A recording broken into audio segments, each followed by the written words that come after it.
The tragic death of a 5-year-old boy at the center of a custody dispute has now led to the creation of new legislation. California lawmakers unanimously passed Piqui's law today. It's a measure to protect children from abusive parents.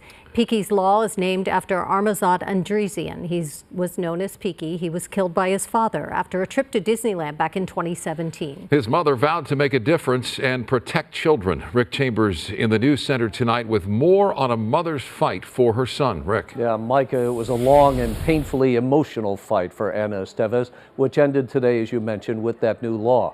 She says that over the years, we've lost hundreds of kids because some judges just haven't recognized the red flags of abuse by one of the parents.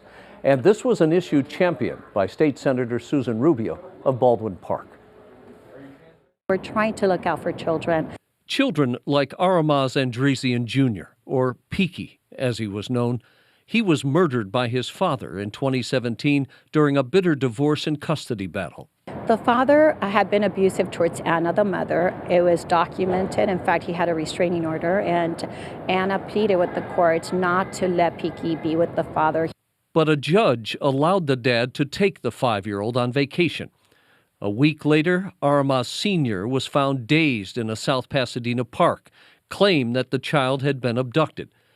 But months later, he would lead detectives to the boy's body in the woods above Santa Barbara near Lake Cachuma. Every day is a challenge. I take life day by day. Anna Estevez is Piqui's mom. She's been fighting for years to make changes in the family court system. And today, there was victory. What's called Piqui's Law passed unanimously in the state assembly.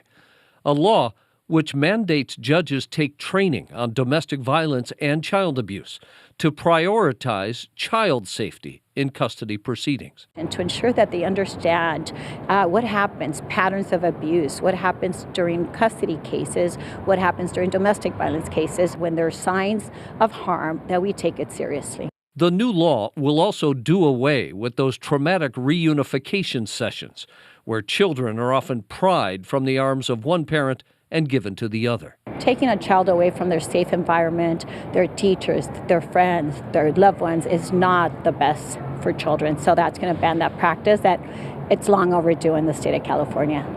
And Governor Newsom is expected to sign this new legislation over the next couple of weeks or so. Piqui's father pled guilty to the murder. He's serving 25 to life in prison. Micah and Sandra, I'll throw it back to you. Rick, thank you.